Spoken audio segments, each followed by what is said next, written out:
Bismillahirrahmanirrahim. Assalamualaikum warahmatullahi wabarakatuh. Alhamdulillah wassalatu wassalamu ala Rasulillah wa ala alihi wa sahbihi wa man walah amma ba'du. Alhamdulillah ibu-ibu yang saya muliakan, hari ini kita kembali lagi berjumpa untuk melanjutkan kajian rutin online kita, dan untuk pertemuan kali ini kita akan melanjutkan pelajaran tafsir kita, yang mana kita akan mengambil faedah-faedah atau pelajaran-pelajaran dari tafsir Al-Muyassar. Dan terakhir kita sudah sampai ayat 125 dari surat Al-Baqarah. Kita akan lanjutkan dari ayat 126. Ibu-ibu yang saya muliakan, Allah Subhanahu wa taala berfirman, A'udzu billahi minasyaitonir rajim. Wa idz qala Ibrahim rabbi ij'al hadza baladan amina warzuq ahlahu minats tsamarati man amana minhum billahi wal yawmil akhir.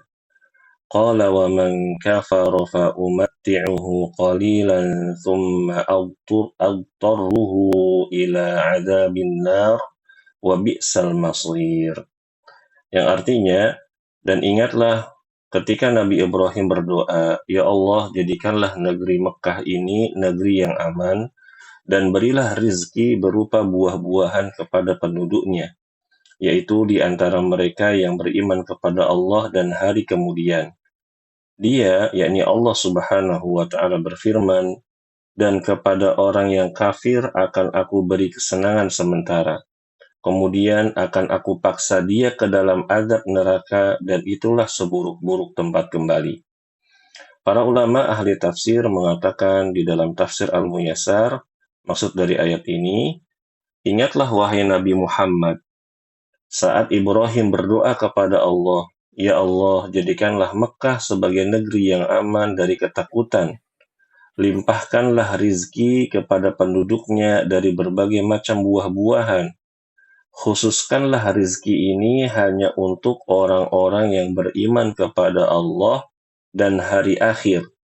Allah berfirman, siapa yang kafir dari mereka, maka aku hanya akan memberinya rizki di dunia, dan aku akan memberinya kenikmatan yang sedikit. Kemudian aku akan mencampakkannya ke dalam api neraka. Sungguh ia adalah seburuk-buruk tempat kembali dan tempat tinggal.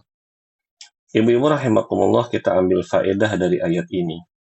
Yang pertama, ya, ibu-ibu yang saya muliakan, negeri Mekah dan sekitarnya, ya, Saudi Arabia sekarang, ibu-ibu rahimakumullah, sejak dahulu dari zaman Nabi Ibrahim mendapatkan keutamaan berupa rizki yang melimpah. Kota Mekah menjadi pusat perdagangan dari berbagai negeri. Allah karuniakan makanan dari berbagai jenis, baik itu makanan pokok, daging-daging, sayur-mayur, dan juga buah-buahan serta biji-bijian. Juga Allah karuniakan sumber air yang melimpah lagi berkah, yaitu Zam-Zam. Padahal dari sisi geografis, ibu-ibu rahimakumullah, yang sudah kita ketahui ya, Saudi Arabia, negeri ini hanya dikelilingi oleh padang pasir juga bukit-bukit bebatuan. Bahkan ya, saya pernah baca di salah satu artikel, ibu-ibu, ternyata gunung-gunung atau bukit-bukit bebatuan yang ada di Arab Saudi itu adalah kebanyakan gunung-gunung berapi, ya. Namun karena doanya Nabi Ibrahim alaihi salam, negeri ini diberikan keberkahan oleh Allah Subhanahu wa taala. Lalu yang kedua, orang-orang kafir Allah berikan rizki di dunia, namun di akhirat mereka semua akan masuk neraka dengan cara dipaksa. Allah Subhanahu wa taala berfirman, "Yauma yud'una ila nari jahannam da'a." Pada hari ketika itu mereka didorong ke neraka jahanam dengan sekuat-kuatnya, yakni dengan paksaan yang sangat kuat, yakni surat At-Tur ayat 13. Ya. Lalu yang ketiga, ibu-ibu rahimakumullah, jangan terkesima dengan kekayaan yang dimiliki oleh orang-orang kafir. Jangan merasa bahwa menjadi orang beriman yang miskin adalah penderitaan, padahal Allah janjikan surga di akhirat kelak. Justru kita harus bersyukur Karena ada yang lebih menderita, yaitu orang-orang kafir yang Allah takdirkan di dunia hidup dengan kemiskinan dan mati dalam keadaan kafir. Kemudian di akhirat dia disiksa selama-lamanya. Ya, nah, makanya ibu-ibu rahimakumullah, betapa menyedihkan hidup orang-orang kafir. Betapa menyedihkan hidupnya orang-orang musyrik yang miskin. Sudah miskin di dunia, ya, menderita di dunia karena dia tidak beriman kepada Allah dan hari akhir, ya, di akhirat dia akan dimasukkan ke dalam neraka oleh Allah Subhanahu wa taala. Sedangkan kita mungkin di antara kita ada yang keterbatasan ekonominya, ya, apa namanya, miskin gitu ya. Tapi kita punya keimanan, ya, kita punya kunci surga. Kita melafalkan la ilaha illallah Muhammadar Rasulullah, ya, maka kita bersabar. Sesungguhnya kehidupan di dunia ini sangat sebentar, ya, kita pertahankan tauhid kita hingga kita berjumpa dengan Allah Subhanahu wa taala. Mudah-mudahan Allah mengampuni seluruh dosa-dosa kita dengan sebab penderitaan yang kita alami di dunia dan Allah masukkan kita ke dalam surga. Ya, amin ya rabbal alamin. Lalu kemudian ibu-ibu rahimakumullah kita masuk ke ayat 127. Allah Subhanahu wa taala berfirman, "Wa idh yarfa'u Ibrahimul qawa'ida minal baiti wa Ismailu rabbana taqabbal minna innaka antas sami'ul alim." Yang artinya, dan ingatlah ketika Ibrahim meninggikan pondasi Baitullah bersama Ismail, kemudian dia berdoa, "Ya Tuhan kami, terimalah amal dari kami. Sungguh Engkaulah yang maha mendengar, lagi maha mengetahui." Para ulama ahli tafsir mengatakan di dalam tafsir Al-Muyassar, ingatlah wahai Nabi Muhammad, saat Ibrahim dan Ismail mengangkat fondasi-fondasi Ka'bah. Ini kalau kita mau buat rumah, mau buat tempat tinggal, ibu-ibu sudah dimaklumi bahwa kita butuh fondasi, ya, ya, mengangkat batu-batuan, ya. Kemudian, ya, saat itu keduanya berdoa kepada Allah dengan penuh kekhusyuan. Mereka berdoa, "Wahai Tuhan kami, terimalah dari kami amal soleh kami dan doa kami.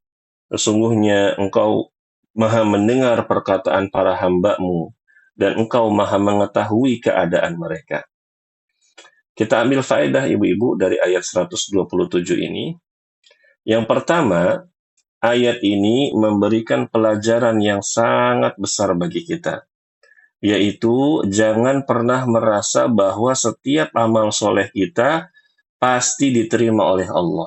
Ya, inilah Nabi Ibrahim di hadapan kita ibu-ibu. Ya, Allah abadikan doanya. Ya, beliau membangun Ka'bah bukan atas kehendak pribadinya, bukan. Nabi Ibrahim itu ibu-ibu dan Nabi Ismail diperintah oleh Allah untuk membangun Ka'bah, untuk mendirikan lagi Ka'bah.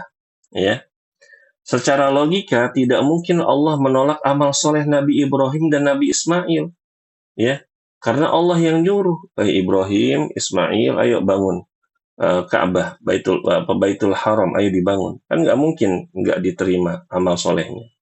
Namun keduanya khawatir ada kekurangan ketika mengerjakan perintah Allah sehingga Allah tidak menerima amal soleh mereka atau tidak menyempurnakan pahala bagi keduanya. Nah, ibu-ibu rahimakumullah. Lalu yang kedua, pengajaran yang bagus diberikan oleh seorang ayah kepada anaknya agar senantiasa memohon kepada Allah agar dia, yakni Allah, menerima seluruh amal soleh yang telah dikerjakan. Ya, jadi ibu-ibu rahimakumullah, kita ajarkan anak-anak kita, ya, agar anak-anak kita itu senantiasa memohon kepada Allah untuk menerima seluruh amal soleh.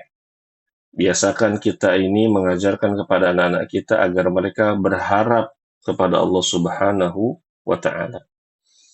Lalu yang ketiga, dari ayat ini kita mengetahui bahwa rukun ibadah itu ada 3. Ya, Perhatikan ibu-ibu, rukun ibadah itu ada 3. Yang pertama itu mahabbah, yakni cinta, lalu khauf, yakni takut, dan yang ketiga adalah roja, yakni harap. Kalau misalkan kita beribadah, lalu mendirikan 3 pondasi ini, 3 rukun ini dalam ibadah kita, ibu-ibu, insya Allah amalan soleh kita akan diterima. Ketika kita beribadah kepada Allah, kita berdasarkan atas rasa cinta kita kepada Allah. Lalu ketika kita beribadah, kita ada rasa takut kepada Allah, ada rasa cemas, takut amal soleh kita nggak diterima, takut ibadah kita kurang sempurna. Lalu ketika kita beribadah, kita mendatangkan sifat harap.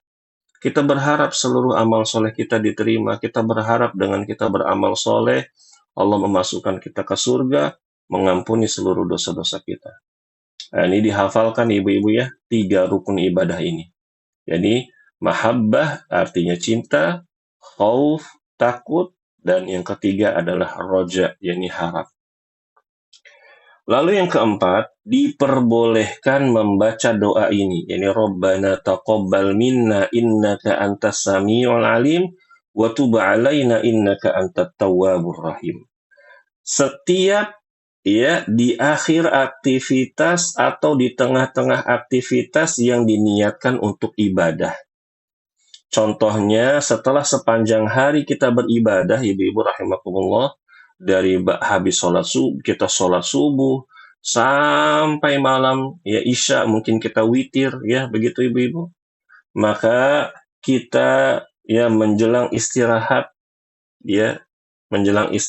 entah itu mungkin di ranjang kita, di tempat tidur kita, atau mungkin kita sedang menuju tempat tidur, kita berdoa, Rabbana taqabbal minna innaka antas samiul alim wa tub alaina innaka antat tawwabur rahim.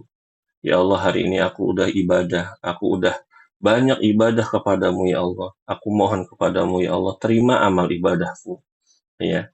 Mudah-mudahan dengan doa ini Allah menerima seluruh amal soleh kita di hari tersebut. Amin ya rabbal alamin. Ya, begitu ibu. Jadi kita hafalkan doanya, yakni Rabbana taqabbal minna innaka antas samiul alim wa tub alaina innaka antat tawwabur rahim. Lalu ibu-ibu kita masuk kepada ayat 128. Allah Subhanahu wa taala berfirman, Rabbana waj'alna muslimaini laka wa min dzurriyyatina ummatan muslimatan lak wa arina manasikana wa tub alaina innaka antat tawwabur rahim. Yang artinya, ya Tuhan kami, ya Allah, jadikanlah kami orang yang berserah diri kepadamu, dan anak cucu kami juga umat yang berserah diri kepadamu, dan tunjukkanlah kepada kami cara-cara melakukan ibadah haji kepada kami, dan terimalah taubat kami. Sungguh engkaulah yang maha penerima taubat lagi maha penyayang. Para ulama ahli tafsir berkata di dalam tafsir Al-Muyassar, maksudnya, wahai Tuhan kami, jadikanlah kami berdua, yakni Nabi Ibrahim dan Nabi Ismail, orang yang teguh di atas Islam. Perhatikan ibu-ibu, di atas Islam. Jadi ibu-ibu, walaupun Nabi dan Rasul itu sangatlah banyak, agama mereka itu satu. Ya, agama mereka itu satu, yaitu Islam. Ya. Lalu lagi tunduk patuh terhadap hukum-hukummu. Ya, taslim. Taslim itu tunduk dan patuh. Taslim itu berserah diri. Allah itu udah merintahin apa, ya udah kita tinggal laksanain. Ya, nggak perlu banyak tanya, nggak perlu banyak protes ya. Allah perintahkan sholat ya sholat, Allah perintahkan puasa ya puasa. Ya, begitu. Dan jadikanlah dari keturunan kami umat yang tunduk kepadamu dengan keimanan. Dan ajarkanlah dengan jelas kepada kami rambu-rambu atau tata cara ibadah kami kepadamu. Dan hapuskanlah dosa-dosa kami. Sesungguhnya engkau banyak menerima taubat dari hamba-hambamu dan memberi rahmat kepada mereka. Kemudian ibu-ibu di ayat yang 129 Allah berfirman, Rabbana wab'ats fihim rasulan minhum. Masya Allah, ini kasih sayangnya Nabi Ibrahim alaihissalam kepada kita ibu-ibu. Ya, jadi berdasarkan ayat ini, ya, Nabi Ibrahim itu visioner, orangnya itu visioner. Ya, beliau berdoa di sini, Rabbana wab'ats fihim rasulan minhum yatlu alaihim ayatika wa yu'allimuhumul kitaba wal hikmah wa yuzakkihim innaka antal azizul hakim. Yang artinya, ya Tuhan kami, utuslah di tengah mereka seorang rasul dari kalangan mereka sendiri yang akan membacakan kepada mereka ayat-ayat-Mu dan mengajarkan kepada mereka hikmah atau kitab dan hikmah kepada mereka dan menyucikan mereka. Sungguh engkaulah yang maha perkasa, lagi maha bijaksana. Para ulama ahli tafsir mengatakan, ya Tuhan kami, utuslah di tengah umat ini seorang rasul dari keturunan Ismail, ya, yang membacakan ayat-ayat-Mu kepada mereka dan mengajarkan mereka Al-Quran dan As-Sunnah, serta membersihkan mereka dari syirik dan akhlak yang buruk. Sesungguhnya Engkau maha perkasa, zat yang tidak terkalahkan oleh apapun, lagi maha bijaksana di dalam tindakan dan keputusan-Mu. Ibu-ibu rahimakumullah, kita ambil faedah dari ayat sebelumnya dan ayat ini. Yang pertama, Muslim adalah orang yang tunduk dan patuh dengan syariat Allah serta mengerjakan perintahnya dan menjauhi larangannya. Jadi kalau misalkan ada orang Islam nggak sholat, ada orang Islam nggak puasa, ada orang Islam tapi makannya makanan yang haram, minumnya minum yang haram, maka bisa dikatakan itu Islamnya Islam KTP. Kalau mau dikatakan seorang Muslim, seorang yang beragama Islam, maka tunduk dan patuh dengan syariat Allah. Kalau Allah suruh sholat, ya sholat. Allah suruh puasa, ya puasa. Suruh bayar zakat, ya bayar zakat. Lalu Allah perintahkan kebaikan, ya kerjakan. Allah perintahkan untuk menjauhi apa-apa yang dia larang, ya udah tinggalkan. Inilah ciri-ciri dari seorang muslim sejati. Lalu yang kedua, ibu-ibu, manasik adalah tata cara ibadah tertentu. Ya, tadi kan disebutkan, wa arina manasikana. Ya, tata cara ibadah tertentu. Dan istilah ini umum digunakan dalam ibadah umroh atau haji. Jadi manasik umroh, manasik haji itu tata cara umroh dan tata cara haji, ibu-ibu ya. Dan dilanjutkan di sini, di dalam doa Nabi Ibrahim memohon petunjuk kepada Allah agar senantiasa dituntun dalam ibadah. Ya, makanya ibu-ibu rahimakumullah, Rasulullah Shallallahu Alaihi Wasallam itu secara jelas melalui lisannya suka mengatakan begini, ya, khudhu anni manasikakum, ambillah atau contohlah dariku cara umroh, cara ibadah haji. Jadi kalau kita mau ingin ibadah haji atau umroh kita tenang, ibu-ibu, kita contek, ya, kita contoh gimana sih umrohnya Rasulullah Shallallahu Alaihi Wasallam. Tentunya dengan penjelasan para ulama, ya, begitu ibu-ibu rahimakumullah. Jangan kita buat manasik sendiri. Apalagi jamaah Indonesia tuh kadang-kadang kreatif ibu-ibu ya. Ya semoga Allah mengampuni dosa-dosa mereka, mengampuni kesalahan-kesalahan mereka, mengganti kesalahan mereka dengan pahala yang banyak dan memberikan kepada mereka hidayah. Ibu-ibu mungkin masih ingat, beberapa tahun yang lalu banyak jamaah haji Indonesia lagi sa'i malah nyanyi apa lagu kebangsaan. Ya ibu-ibu ya. Atau melakukan yel-yel yang sangat keras. Ya, begitu. Dan menjadi viral di sosial media. dan bahkan orang-orang dari seluruh penjuru dunia dengan berbagai macam statementnya, ya mereka kan bervariasi, ya, ada yang berkomentar positif, ada yang berkomentar negatif. Tapi kalau misalkan mereka melakukan manasik haji atau umroh dengan sesuai sunnah Rasulullah, maka insya Allah kesalahan-kesalahan seperti itu bisa dihindari. Ya, tentunya sebagaimana yang mungkin di antara ibu-ibu sudah ada yang haji atau umroh, karena mungkin ketidaktahuan jamaah, ya kan ya. Mereka itu udah di sana itu disuruhnya tuh kan kalau haji itu kan nggak boleh banyak protes ibu-ibu, nggak boleh rofas. Kalau lagi manasik haji, kita nggak boleh banyak ngeluh, nggak boleh banyak caci maki segala macam. Jadi mereka tuh khusyuk. Jadi kalau misalkan tour leadernya atau misalkan pembimbing hajinya melakukan sesuatu, ya udah mereka tuh udah kayak apa ya, otomatis ngikutin, ya nurut aja gitu ya. Karena mereka juga nggak punya ilmu, kasihan sebenarnya. Ya, begitu. Makanya pentingnya ibu-ibu ini bukan ajang promosi, tidak ya. Pentingnya kita misalkan mau berangkat umroh atau mau berangkat haji, kita cari lembaga-lembaga yang mengajak kita, menawarkan kita beribadahnya sesuai dengan sunnah Rasulullah Shallallahu Alaihi Wasallam. Karena agar kita tuh tenang ya, begitu. Jangan hanya tergoda dengan oh murah nih, nah, biasa gitu kan ya, murah gitu. Hati-hati ibu-ibu ya. Baik. Yang ketiga, doa tidak mesti selalu langsung dikabulkan. Perhatikan ibu-ibu. Ya, doa tidak mesti selalu langsung dikabulkan.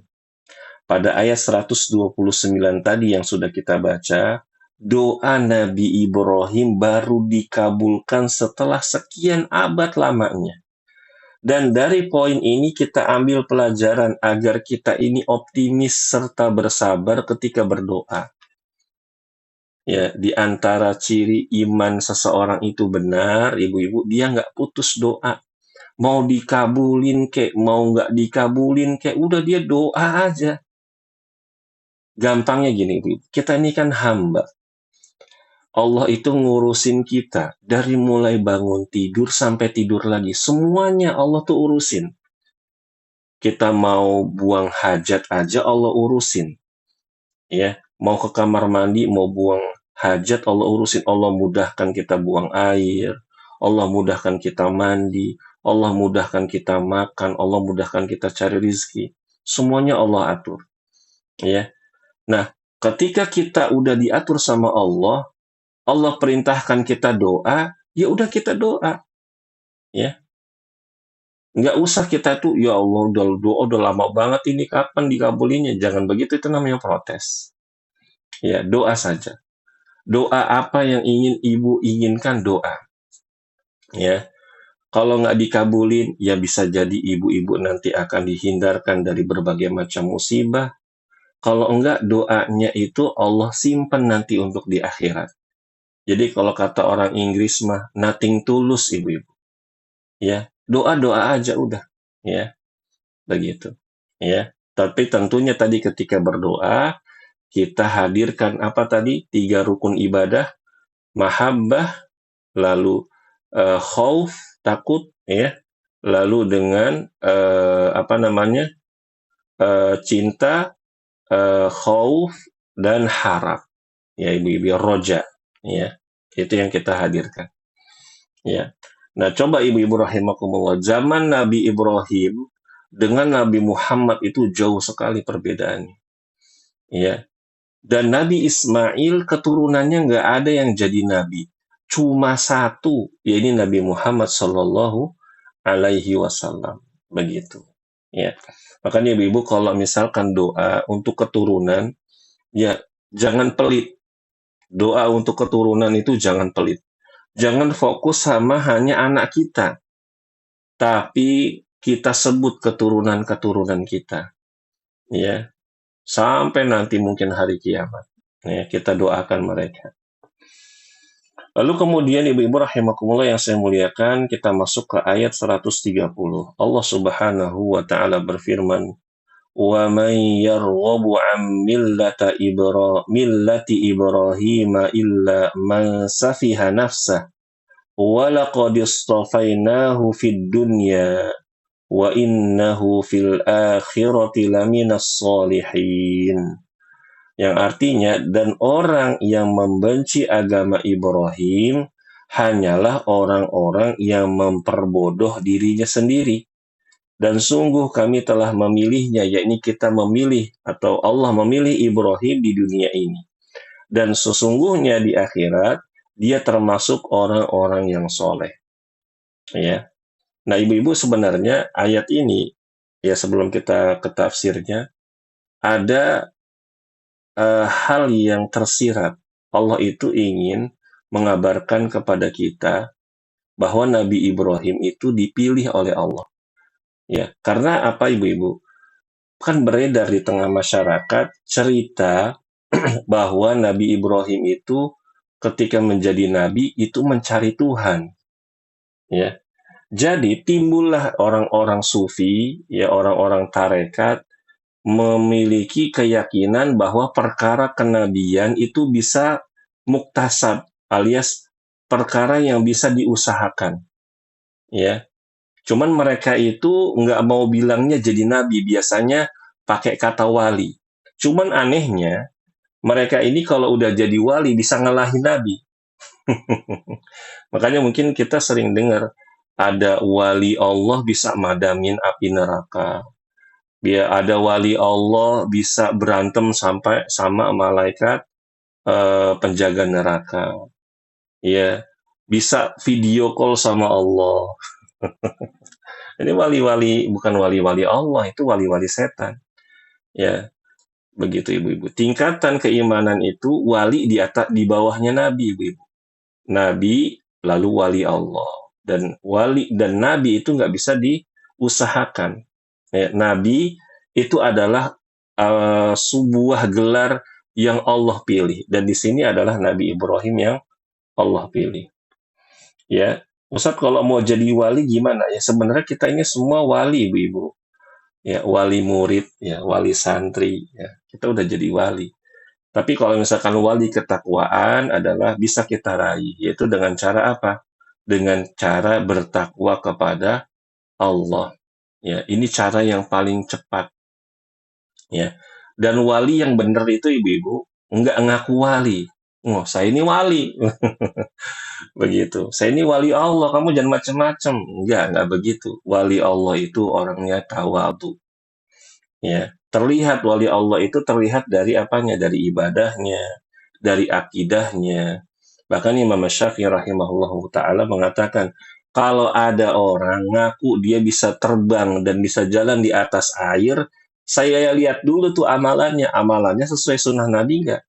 Kalau amalannya nggak sesuai sunnah Nabi, maka dia bukan wali Allah, tapi dia wali syaitan. Ya, gitu ibu-ibu. Bisa jadi dia dukun, bisa jadi dia tukang sihir, ya, begitu. Baik ibu-ibu, para ulama ahli tafsir di sini mengatakan, tiada seorang pun berpaling dari agama Ibrahim yaitu Islam kecuali orang bodoh lagi dungu, ya. Ya, ini Allah sendiri yang ngomong ibu-ibu ya. Kadang memang diksi bodoh, dungu, pandir, kafir, fajir, itu diksi-diksi yang tidak bisa kita hilangkan. Misalkan gini, Ustadz, kalau dakwah itu yang adem dong. Masa ngomongnya bodoh, masa kok ngomongnya dungu, ngomongnya kafir, yang nggak bisa gitu ibu-ibu. Allah sendiri yang mengatakan, ya kita sebagai hamba yang mengikuti apa yang sudah Allah firmankan. Ya, tapi tentunya dengan nada-nada yang diperhatikan. Ya. Lalu kemudian sungguh kami telah mengangkat Ibrahim di dunia ini sebagai nabi dan rasul. Perhatikan ibu-ibu, kami telah mengangkat Ibrahim. Berarti dipilih Nabi Ibrahim. Bukan Nabi Ibrahim mencari Allah atau mencari kenabian, tidak. Sesungguhnya di akhirat, Ibrahim termasuk orang-orang soleh yang meraih derajat yang tinggi. Ya. Faedah ayat ini, ibu-ibu, yang pertama, hanya orang yang bodoh yang membenci agama Islam. Banyak ibu-ibu, orang-orang yang mu'alaf ya, yang akhirnya menjadi pendakwah, mungkin dia ahli di bidang kristologi ya, dia pandai membanding-bandingkan kitab suci orang-orang Nasrani, orang Yahudi atau sebagainya macamnya ya, yang mereka itu mau masuk Islam itu tuh mikir-mikir dulu. Kenapa? Karena yang mereka lihat itu orang-orangnya, oknum-oknum yang masuk, oknum-oknum maksudnya adalah umat Islamnya. Dia ngelihat orang-orang Islam. Kan kalau orang-orang Islam ya variatif, ada yang fajir, ya ada yang maksiat segala macam, ada juga yang zalim. Tapi kalau orang yang dia mau masuk Islam, dia hanya melihat ajarannya, ya apa yang dibawa oleh agama tersebut, maka insya Allah dia akan mudah masuk Islam. Ya. Lalu yang kedua, kenabian adalah sebuah derajat yang tidak bisa diusahakan oleh hamba, bukan perkara muktasab. Ya, kenabian derajat yang tidak bisa diusahakan oleh hamba. Karena itu merupakan hak Allah yang maha besar untuk memilih dari para hambanya siapa yang berhak untuk mendapatkan derajat dan risalah kenabian. Dan dengan diutusnya Nabi Muhammad SAW, ibu-ibu yang saya muliakan, risalah kenabian itu sudah ditutup. Jadi siapapun orang setelah Nabi Muhammad mengaku dia sebagai nabi, maka dia kafir, nggak boleh. Ya, maka dia kafir. Ya. Kemudian yang ketiga, as-solihin adalah jamak dari kata soleh, yang bermakna seseorang yang melakukan amal kebaikan, kemudian beriman, dan taat kepada Allah baik dalam ibadah maupun perilaku sehari-hari. Jadi orang-orang soleh itu bukan hanya alim ketika ibadah, Bu. Tidak. Orang soleh itu adalah ibadahnya dan akhlaknya itu sesuai. Itulah orang soleh. Ya. Kadang ada orang ahli ibadah, tapi mulutnya, ya Allah, tajam. Ya. Mulutnya tajam, suka merendahkan orang. Dan ini bukan isapan jempol, ibu-ibu. Di zaman Rasulullah ada seorang perempuan, dia ahli ibadah. Dia ahli ibadah, tapi dia berbuat kezaliman. Kata Rasulullah apa? Hiya finnar. Dia di neraka, kata Rasulullah. Ya, makanya kalau kita ingin menjadi orang soleh, ya harus kafah, harus benar-benar. Ya, amalan kita sama akhlak kita harus sesuai. Ya. Namun yang namanya manusia, ibu-ibu rahimakumullah, pasti tidak terlepas dari yang namanya dosa dan kesalahan. Oleh karena itu, manfaatnya istighfar adalah ini, menutupi kekurangan-kekurangan kita. Manfaatnya doa adalah itu, menyempurnakan ibadah-ibadah kita. Kalau kita mau jadi orang soleh, amalan-amalan wajib kita kerjakan, akhlak kita perbaiki, kita banyakin zikir, banyakin istighfar, banyakin sedekah, banyakin doa. Agar menutupi kekurangan-kekurangan kita. Ya, begitu. Nah, berikutnya ibu-ibu kita masuk ke ayat 131. Allah Subhanahu wa taala berfirman, "Idz qala lahu rabbuhu aslim, qala aslamtu lirabbil alamin." Yang artinya, ingatlah ketika Tuhan berfirman kepadanya, ya ini kepada Ibrahim, wahai Ibrahim, ya aslim, berserah dirilah kamu. Maka Nabi Ibrahim pun menjawab, aku berserah diri kepada Tuhan seluruh alam. Ya. Para ulama ahli tafsir mengatakan di sini, sebab pemilihan ini adalah bersegeranya ia dalam menyerahkan dirinya kepada Allah tanpa keraguan sedikit pun saat Rabb-nya berfirman kepadanya. Ikhlaskanlah dirimu kepada Allah dengan penuh ketundukan kepadanya. Maka Ibrahim respon, langsung jawab, fast respon ibu-ibu. Ya, dengan cepat aku telah menyerahkan diriku kepada Rob alam semesta dengan penuh keikhlasan, pengesaan, kecintaan, dan pengagungan. Jadi ketika Allah mengatakan, wahai Ibrahim, aslim, langsung Nabi Ibrahim menjawab, ya, aslamtu li rabbil alamin, ya, aslamtu li rabbil alamin. Tidak ada jeda, ya, tidak ada jeda. Di sini ada faedah ibu-ibu, ya, nanti kita ambil faedahnya. Yang pertama ibu-ibu, Nabi Ibrahim itu beragama Islam, ya, bukan agama Yahudi ataupun agama Nasrani. Kalau orang Yahudi itu kan ngakunya nabi mereka ya Nabi Ibrahim, Nabi Musa. Kalau orang Nasrani juga ngakuin Nabi Ibrahim dengan Abraham, ya, begitu, ya. Mereka menganggap orang Yahudi ini menganggap Nabi Ibrahim itu agamanya Yahudi. Orang Nasrani menganggap agamanya Nabi Ibrahim itu Nasrani, padahal tidak. Ya, Nabi Ibrahim itu beragama Islam, ya. Dan ini seringkali diklaim oleh orang-orang Yahudi dan Nasrani. Lalu yang kedua, segala apapun selain Allah disebut dengan alam dan semesta alam. Ya, alam dan semesta alam adalah makhluk ciptaan Allah. Makanya ibu-ibu rahimakumullah, ada perdebatan kemarin, ada seorang penulis atau mungkin seorang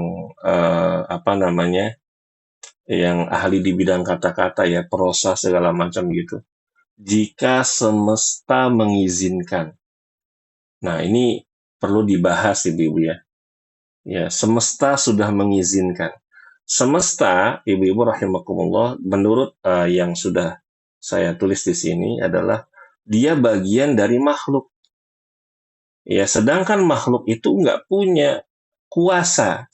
Yang punya kuasa itu hanyalah Allah Subhanahu wa Ta'ala. Maka hindarilah kata-kata yang akhirnya bisa menjerumuskan kita kepada kekufuran. Ya, gitu. Kadang memang orang-orang yang suka menulis gitu ya, Bibi, ya, biar kelihatan tulisannya tuh elegan, ya. Mereka menulis jika semesta mengizinkan. Wah, ini nggak boleh, ya. Ya, jika Allah mengizinkan. Ya, harusnya jangan diganti kata Tuhan dengan semesta. Hendaknya semesta diganti saja dengan Tuhan, begitu. Jangan mentang-mentang, biar saya ini terkenal kayak pembicara yang pinter, penulis yang kaya dengan kata-kata. Itu jangan, ya cukup saja kita katakan jika Tuhan mengizinkan. Selesai sudah, ya, tidak muncul perdebatan. Ya, karena kalau misalkan kita kekeh, misalkan kita bilang jika semesta menginginkan, nah ini bisa mendatangkan kalimat-kalimat yang mengandung kesyirikan. Ini berbahaya. Bukan berarti ada orang nih ibu-ibu nih, misalkan ibu-ibu habis dengar kajian saya nih sekarang. Oh, berarti ibu-ibu punya kesimpulan kalau ada orang yang bilang jika semesta mengizinkan, oh berarti dia kafir. Ya enggak. Ya enggak. Ya, tapi hendaknya kalimat itu dihindari. Ya. Yang ketiga, di ayat ini Allah mengabarkan bahwa Nabi Ibrahim merupakan hamba sekaligus utusan yang sangat bersegera dalam mengerjakan perintah. Nah, ibu-ibu, kalau mau jadi orang soleh, sami'na wa ata'na. Itu modalnya. Kalau mau jadi orang baik, mau jadi orang iman, mau jadi orang Islam, mau jadi orang soleh, ya, sami'na wa ata'na. Allah bilang begini, udah ikutin aja. Ya, udah dipanggil adzan, Allahu Akbar, Allahu Akbar. Memang kalau waktu sholat itu kan muasa, ibu-ibu, ya. Waktu sholat itu ada luas gitu, ada waktunya.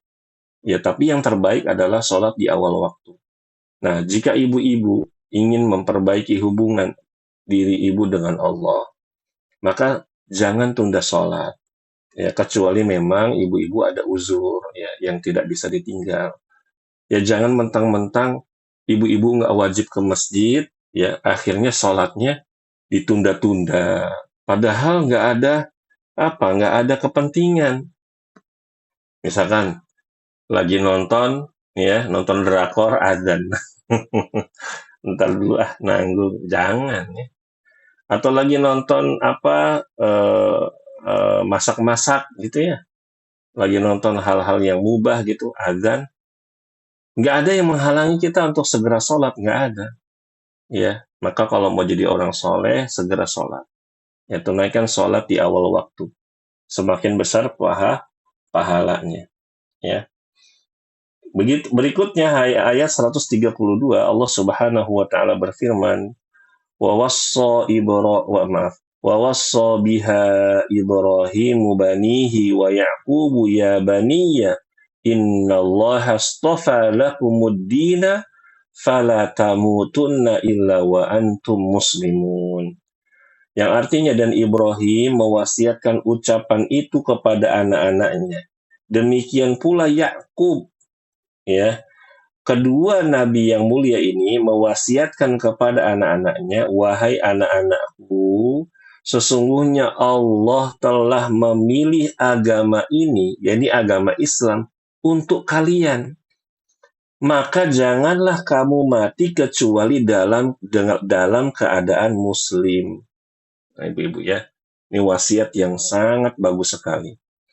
Nah, para ulama ahli tafsir mengatakan, Ibrahim dan Yakub memerintahkan anak-anak mereka agar berpegang teguh kepada Islam dengan berkata, wahai anak-anak kami, Allah telah memilih agama ini untuk kalian, yaitu agama Islam.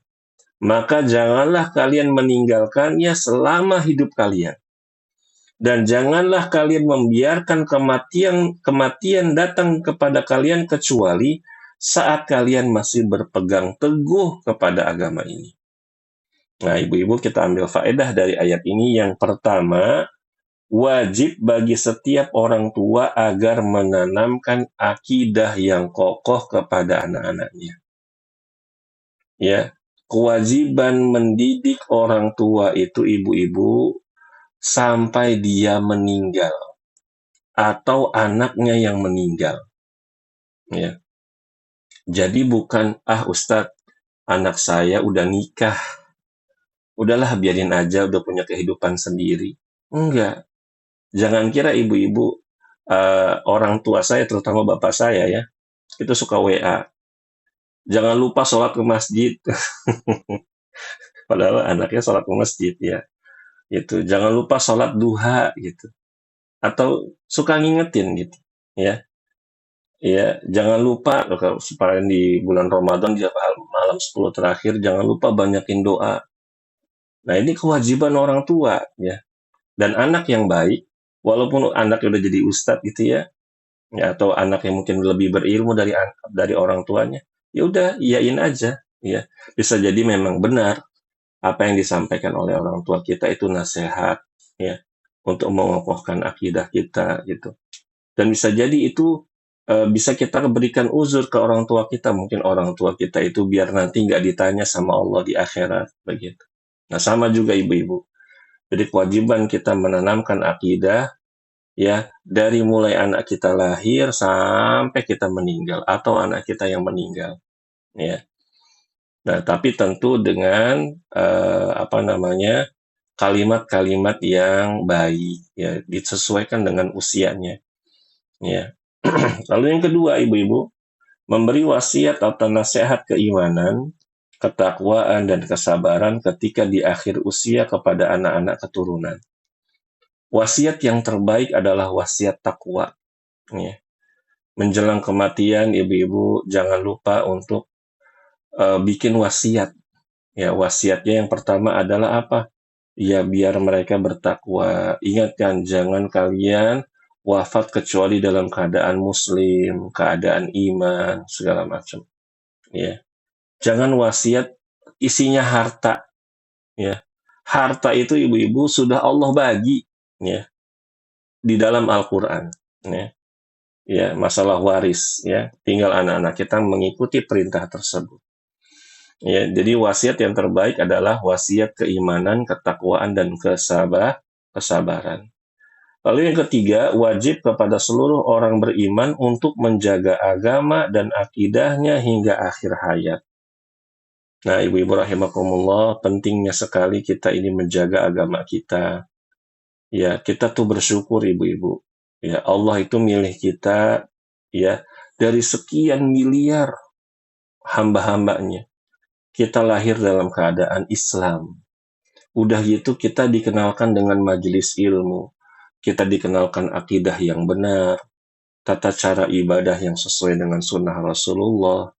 Ya, kita beribadah, ya kita bermuamalah dengan ilmu. Ini syukuri, ya. Coba bayangkan banyak orang di luar sana dari bayi nggak kenal, nggak tahu apa-apa, tahu-tahu dibesarkan dalam agama Nasrani, agama Hindu, Buddha, atau Yahudi. Nah, begitu. Ini harus kita syukuri. Dan ini nikmat yang sangat besar, ibu-ibu. Jangan sampai lepas nikmat ini. Lalu yang keempat, kalimat tauhid la ilaha illallah merupakan kunci surga yang dengannya seorang hamba bisa selamat di akhirat kelak. Jadi ibu-ibu, kita itu udah dikasih kunci surga sama Allah. La ilaha illallah. Ini kuncinya. Kuncinya itu kan ada anak-anak kuncinya, Bu. Jadi kalau kunci itu kan ada gerigi-geriginya kan. Nah, gerigi-geriginya itulah yang harus kita sesuaikan sama pintu surganya. Contoh misalkan ada sholat, ada tauhid, ada puasa, ada haji, ada umroh, ada sedekah, ada berbakti kepada kedua orang tua, menghindari larangan-larangan Allah. Nah, itulah anak-anak kuncinya. Biar ketika kita masukin, klik, bisa kita buka. Nah, gitu. Dan yang ajibnya ibu-ibu, Allah nggak kasih kita kunci neraka. Allah nggak kasih kita kunci neraka, enggak. Ketika kita lahir ke dunia ini, kita mengucapkan la ilaha illallah di dalam sholat kita sehari-hari, ibu-ibu. Itu tuh Allah udah kasih kunci surga sama kita. Tapi Allah nggak kasih kunci neraka buat kita. Tapi yang anehnya, banyak orang masuk neraka. Ya. Kenapa? Karena dia tidak menjaga la ilaha illallah, ibu-ibu. Tidak menjaga la ilaha illallah. Dia nodai la ilaha illallah dengan kesyirikan. Dia nodai dengan dosa-dosa besar. Dia nodai dengan durhaka kepada kedua orang tua. Iya, dia nodai la ilaha illallah dengan kezaliman yang begitu banyak. Maka dia masuk ke neraka. Tapi selama dia menjaga tauhid, ibu-ibu rahimakumullah, walaupun dosanya sebanyak apapun, ya dia tidak mati dalam keadaan dia tidak mati dalam keadaan berbuat syirik, maka tetap dia akan masuk surga menurut keyakinan Ahlus Sunnah wal Jamaah.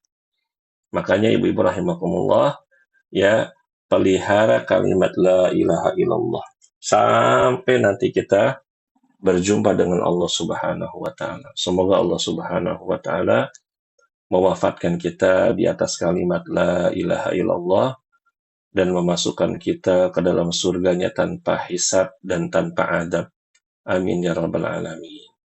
Ibu-ibu rahimakumullah, karena sudah pukul 11 untuk hari ini kita cukupkan. Ya, insya Allah kajian ini direkam dan insya Allah nanti akan di-share di grup. Lalu juga nanti ada tafril atau catatan dalam bentuk PDF biar ibu-ibu bisa pelajari dan bisa ibu amalkan. Dan hari Jumat atau hari Sabtu nanti ada soal evaluasi yang akan saya share di grup. Ya, mudah-mudahan bisa belajarnya itu serius, ya, bukan cuma belajar dengerin, ya, tapi ada yang dikerjakan, ada yang diusahakan. Semoga ilmunya menjadi ilmu yang bermanfaat dan berkah. Amin ya rabbal alamin. Kita cukupkan ibu-ibu rahimakumullah. Mari kita tutup dengan membaca doa kafaratul majlis. Subhanakallahumma wa bihamdika asyhadu an la ilaha illa anta astaghfiruka wa atubu ilaik. Wassalamualaikum warahmatullahi wabarakatuh. Waalaikumsalam. Waalaikumsalam warahmatullahi